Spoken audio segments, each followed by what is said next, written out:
Tyler's coming to graduation with us. My name's Nathan Cole. I'm 47, been a financial advisor in Charlotte for 23 years. Built a solid practice helping families plan for their futures. Never thought I'd need to plan for my own wife stabbing me in the back. Lindsay said it like she was announcing dinner plans, standing in our kitchen, coffee mug in hand, not even looking at me. Just threw it out there like it was the most natural thing in the world. Tyler, I repeated, your personal trainer. He's become a good friend to our family. Our family. The words hit wrong. Real wrong. I'd been watching things shift for months, little changes that added up to something bigger. Lindsay started working out 5 times a week instead of 3. New clothes appeared in her closet. Expensive stuff I didn't remember her buying. She'd disappear for hours on weekends, claiming she was running errands that used to take 30 minutes. Isabella's graduation is a family event, I said. Tyler is family now. She finally looked at me when she said it. Something cold in her eyes I'd never seen before. Like she was daring me to make a scene. I didn't take the bait, just nodded and walked out to my truck. Sitting in the driveway, I pulled out my phone and scrolled through our bank statements. Nothing unusual there. Credit cards looked normal too, but that didn't mean much. Lindsay was smart. If she was planning something, she'd be careful about it. The graduation was 3 weeks away. Isabella had worked her ass off to get her degree in business administration. 4 years at University of North Carolina, maintaining a 3.8 grade point average while working part-time. She deserved better than whatever drama was brewing between her parents. I started the truck and drove to my office. Had a meeting with the Henderson family about their retirement planning. Simple stuff, but sitting across from them, watching how they looked at each other after 35 years of marriage, something twisted in my gut. They trusted each other completely, finished each other's sentences, made decisions together. When had Lindsay and I stopped doing that? Back home that evening, I found her on the phone in the bedroom. Door closed. She was laughing at something, voice softer than it had been with me in months. When she came downstairs an hour later, I was reading on the couch. Who was that? I asked. Just Isabella, talking about graduation plans. Isabella was at work. I'd dropped her lunch off at the restaurant that afternoon. 22 years we'd been married. Met when I was 25, fresh out of college, working at a small investment firm downtown. Lindsay was 23, teaching elementary school, full of life and plans for the future. We built everything together. Saved for the down payment on our house by eating ramen and skipping vacations. When Isabella was born, Lindsay took 3 years off work to stay home. I picked up extra clients, worked weekends, did whatever it took to make sure we stayed afloat. Those were good years. Hard, but good. We were a team. The cracks started small, maybe 5 years ago. Lindsay went back to work part-time when Isabella started high school. She was restless. Said she needed something for herself. I supported that, encouraged it. She joined the gym where Tyler worked. Started going religiously, came home energized, talking about her workout routines, her new friends there. At first I was happy she'd found something she enjoyed, but the conversations at dinner changed. Used to be about our days, Isabella's school activities, weekend plans. Gradually it became Lindsay talking about gym drama, Tyler's advice about nutrition, Tyler's opinion on this or that. Tyler said this. Tyler thinks that. Tyler recommended we try some new restaurant. I should have paid attention earlier. The phone calls started around the same time. Long conversations she'd taken in another room. When I asked about them, she'd say it was her sister or her friend Janet from work. But I knew how Lindsay talked to her sister. This was different. Money wasn't disappearing, but new things kept showing up. A designer purse she claimed was on sale, expensive workout clothes, a spa day gift certificate she said Janet had given her. Isabella noticed it too, asked me one night if everything was okay between her mom and me. Things seemed different, she said. I told her parents go through phases, people change. It was normal. But sitting in my home office that night, looking at 22 years of financial records, I realized how exposed we were. Everything was joint, House, cars, investment accounts, business assets. We'd built our life assuming we'd always be on the same side. The post-nuptial agreement we'd signed 8 years ago was buried in my filing cabinet. Lindsay's idea, actually. She'd worried about liability issues with my business, wanted to protect our family assets if anything went wrong. The document was thorough, very thorough, including a clause about infidelity. I pulled it out and read it again. Every word. Then I made some phone calls. The confirmation came on a Tuesday morning. I was reviewing client portfolios when my phone buzzed. Text message from a number I didn't recognize. Photo attached. Lindsay and Tyler at a hotel restaurant downtown. Not sitting across from each other like friends. Sitting next to each other, his hand on her thigh, her head on his shoulder. The message read, "Thought you should know. Hotel security has more if you need it." I stared at the photo for 10 minutes. Then I called the number. "This is Kevin Walsh. I work security at the Marriott downtown. Your wife's been a regular here for about 4 months. Always the same room, always with the same guy. Why are you telling me this? My brother went through the same thing. Wish someone had told him sooner." I thanked him and hung up. The weird thing was, I wasn't angry. Not yet. I felt something else. Relief, maybe. Like I'd been holding my breath for months and could finally exhale. At least now I knew. I drove home early and sat in my truck in the driveway. Our house looked the same as always. 2-story colonial blue shutters. The garden Lindsay had planted when Isabella was little. From the outside, we looked like any other successful middle-class family. But everything was different now. Isabella's car wasn't there. She was at her part-time job at the coffee shop near campus. Lindsay's car was gone too. Probably at the gym or the hotel. I went inside and made myself a sandwich. Sat at the kitchen table where we'd eaten thousands of meals together. Made thousands of decisions. Planned our daughter's future. The graduation invitation was stuck to the refrigerator with a magnet shaped like a mortar board. Isabella had been so proud when she handed it to us. First person in either of our families to graduate college. "I want both my parents there," she'd said. "Front row. This is our moment. Our moment." I finished my sandwich and walked to my home office. Pulled out the post-nuptial agreement again and read every line. Then I opened my laptop and started making lists.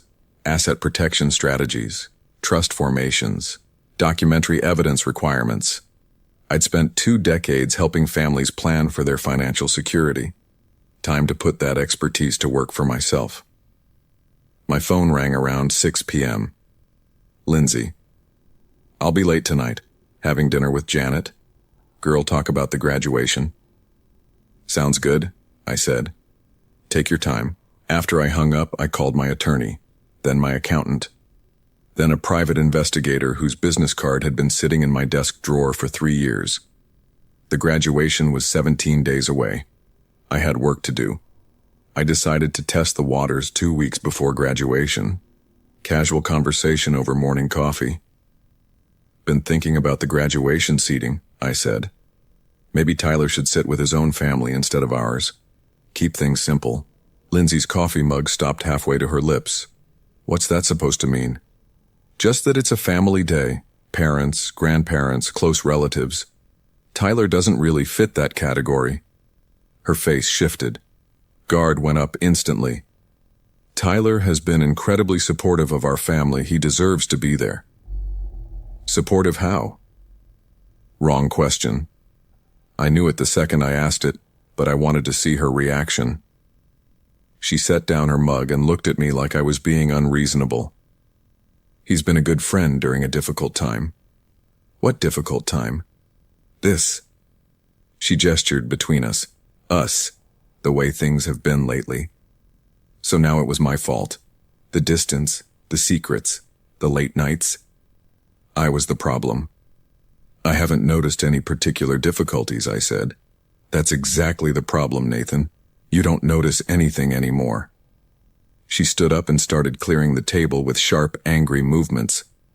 "You're always working, always focused on your clients and their problems. When's the last time you asked how I'm doing?" "Really asked?" I wanted to point out that I'd asked just last week when she came home from one of her long errands looking upset. She'd brushed me off, said it was nothing, but I kept quiet. Let her talk. Tyler listens. He cares about what I'm going through. He makes me feel like I matter. There it was. The justification, the way she was rewriting our history to make herself the victim and him the hero. So he's coming to graduation, I said. Yes. And if that bothers you, maybe you should think about why. She grabbed her purse and headed for the door. I'm going to the gym. Don't wait up tonight. Tyler and I are grabbing dinner after my session. The door slammed behind her. I sat at the kitchen table for another hour, drinking coffee and thinking. Then I called Kevin Walsh at the hotel. I need copies of everything you have, I said. Hotel records, security footage, credit card receipts, all of it. That's a lot of documentation. Might take a few days to compile. Money's not an issue. I need it thorough and I need it legal, admissible in court if necessary. I understand. Give me a week. That afternoon, I met with my attorney, James Morrison. We'd known each other for 15 years. He'd handled the incorporation of my business, our wills, the post-nuptial agreement. This is a solid document, he said, reviewing the agreement. If you can prove infidelity, she forfeits any claim to business assets, investment accounts, even spousal support. What about the house? Joint property acquired before the agreement. She'd be entitled to half, but you could force a sale. And if I moved assets before filing? He looked at me carefully. Depends on how you moved them and when. Asset hiding is illegal. Asset protection is not. Explain the difference. Asset protection involves legal structures put in place for legitimate purposes. Trusts, business entities, retirement accounts. As long as they're established and funded for valid reasons, they're protected. I nodded. What constitutes a valid reason? Estate planning, tax efficiency, creditor protection, providing for your daughter's future. We talked for 2 hours. When I left his office, I had a clear understanding of what I could and couldn't do. More importantly, I had a timeline. Everything had to be in place before I confronted Lindsay. Once she knew I knew, she'd lawyer up and start fighting for everything she could get. But if the assets were already protected, already moved into legitimate structures, there'd be nothing left to fight over. That evening, I called Isabella. How's school going? Everything ready for graduation? Almost done with finals. Careful. Practiced. This wasn't a recent thing that had gotten out of hand. This was deliberate, ongoing deception. But the real punch came when I found the paperwork. Hidden in Lindsay's jewelry box underneath the earrings she never wore was a folder. Inside were printouts from real estate websites, condos in Charleston, apartments in Asheville. All of them for rent, all of them circled in red ink. There was also a handwritten note in Lindsay's writing. Need to establish residency by June. Divorce filing July. June was 3 weeks away. July was right after graduation. She wasn't just having an affair. She was planning her exit strategy. The graduation confrontation wasn't going to be spontaneous. It was going to be calculated. I sat on the edge of our bed holding the papers, understanding for the first time how completely I'd been played. The gym membership, the new clothes, the personality change. Tyler wasn't just her lover. He was her transition plan, and I was supposed to be the surprised victim when she announced she was leaving. My phone rang. Lindsay, I'll be late again tonight. Tyler's helping me plan something special for Isabella's graduation. What kind of special? A surprise, you'll see. I bet I would. After she hung up, I called my accountant. Robert, I need to establish a trust. Educational trust for Isabella. Transfer some assets for tax purposes. What kind of assets? Investment portfolio. Some business interests. Maybe a property transfer. That's a significant move, Nathan. Any particular reason for the timing? Estate planning. Want to get things in order while Isabella's starting her adult life. It wasn't a lie.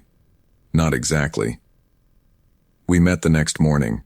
Robert had drawn up the paperwork overnight.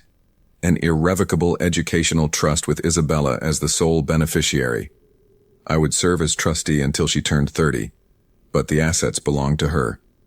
This protects the funds from creditors, divorces, lawsuits, Robert explained. Once you transfer assets into the trust, they're no longer part of your personal estate. What about the house? You could transfer your half to the trust. Leave your wife with her 50%, but she couldn't force a sale without your daughter's consent as the trust beneficiary. I signed the papers that afternoon. Transferred 60% of our investment portfolio into the trust. My half of the house. 2 rental properties we owned. The business accounts. On paper, I'd just given my daughter $3.2 million. In reality, I just made sure Lindsay would get nothing. That evening she came home excited. The graduation surprise is coming together perfectly, she said. Tyler's been so helpful with the planning. I'm sure he has. She looked at me strangely. You seem different lately. More relaxed. Just looking forward to Isabella's big day. It's going to be perfect. A new beginning for everyone. She had no idea how right she was. The final week before graduation, I put the last pieces in place. Monday morning, I called Kevin Walsh one more time. I need a witness statement. Someone who can testify about what they observed if this goes to court. Already prepared? He said. Dates, times, room numbers. I've been in security for 12 years. I know what lawyers need. Tuesday, I met with the private investigator, Helen Torres. Professional, thorough, expensive. I need documentation of their public appearances together. I said, restaurants, events, anywhere they might have been seen as a couple. How far back? 6 months. Everything you can find. Photographs, witness statements, credit card records. All of it. She handed me a preliminary report that afternoon. 23 documented occasions where Lindsay and Tyler had been seen together outside the gym. Dinners, coffee shops, a weekend trip to the mountains I'd thought she'd taken with her sister. Her sister lived in Florida. Wednesday, I had lunch with Isabella at the coffee shop where she worked. Nervous about graduation? I asked. Excited. A little sad. This part of my life is ending, you know? I nodded. I knew exactly what she meant. Dad, can I ask you something? Always. Are you and Mom going to be okay? After graduation, I mean, when I'm not around as much. Smart kid. Too smart. Sometimes people grow in different directions, I said. That doesn't mean anyone did anything wrong. It just means things change. She stirred her coffee, thinking, will you be okay? If things change? I'll be fine, sweetheart. You don't need to worry about me. Mom seems different lately. Happier, but in a way that doesn't include you. I reached across the table and squeezed her hand. Whatever happens between your mom and me, it won't change how much we both love you. That's the one thing you never have to worry about. Thursday, I received the final documentation from Helen Torres. Comprehensive file, everything organized and indexed. Hotel records, security footage, witness statements, financial records. I put it all in a manila envelope and sealed it. Friday morning, Lindsay was practically glowing. Tomorrow's the big day, she said. I can't wait for you to see the surprise. Should I be worried? She laughed. Actually laughed. You might be shocked, but I think ultimately you'll be relieved. Relieved? We've both been pretending for a while now, Nathan. Tomorrow we stop pretending. She kissed my cheek. First time she'd done that in months. Tyler's picking me up in an hour. We're going to finalize the surprise. After she left, I walked through our house one more time.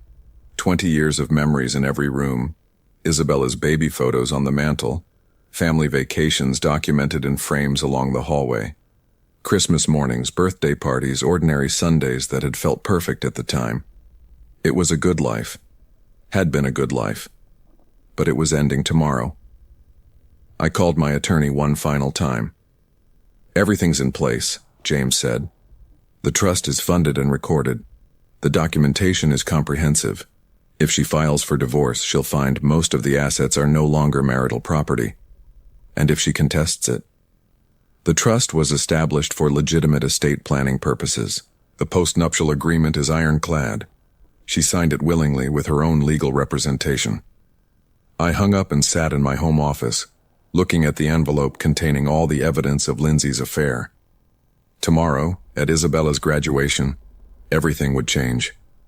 I was ready. The graduation ceremony was perfect. Isabella walked across that stage like she owned the world, and for that moment, she did. Lindsay and I sat together in the front row, playing the part of proud parents one last time. Tyler sat 3 seats down, close enough to be part of our family group, but far enough away to maintain the illusion of propriety. After the ceremony, we gathered for photos on the campus lawn. Extended family, grandparents, cousins, everyone wanted pictures with Isabella. That's when Lindsay made her move. "Before we go to dinner," she said, loud enough for everyone to hear, "I have something to say." The family group went quiet. Isabella was still in her cap and gown, holding her diploma, smiling at what she thought was going to be another congratulation speech. "Nathan," Lindsay said, looking directly at me, "I'm done living with you." The words hung in the air like smoke. Nobody moved. "I've finally found someone who makes me happy." She gestured toward Tyler, who stood up and moved closer to her. Isabella's face went white. "Mom, what are you doing?" Lindsay ignored her. "I know this is difficult, but I can't pretend anymore. Tyler and I are together now. We're starting a new life." My mother started to say something, but I held up my hand. The entire family was staring, waiting for me to explode, to yell, to make a scene. Instead, I smiled. "Thanks for being real," I said. I reached into my jacket and pulled out the manila envelope. "Since we're not pretending anymore, I have something for you too." I handed her the envelope. "Open it." She looked confused but took it. Probably expected divorce papers or some angry letter. She opened the envelope and pulled out the contents. The hotel receipts came first, then the security photos, then the post-nuptial agreement with the infidelity clause highlighted in yellow. Her face changed as she read. Confusion turned to understanding. Understanding turned to panic. "What is this?" "Documentation," I said calmly. "Hotel records, witness statements, financial transfers, everything you've been doing for the past 6 months." She flipped through the papers, her hands shaking. "The last page is particularly interesting," I added. "Asset transfer documents. Turns out, when you were planning your surprise, I was planning mine."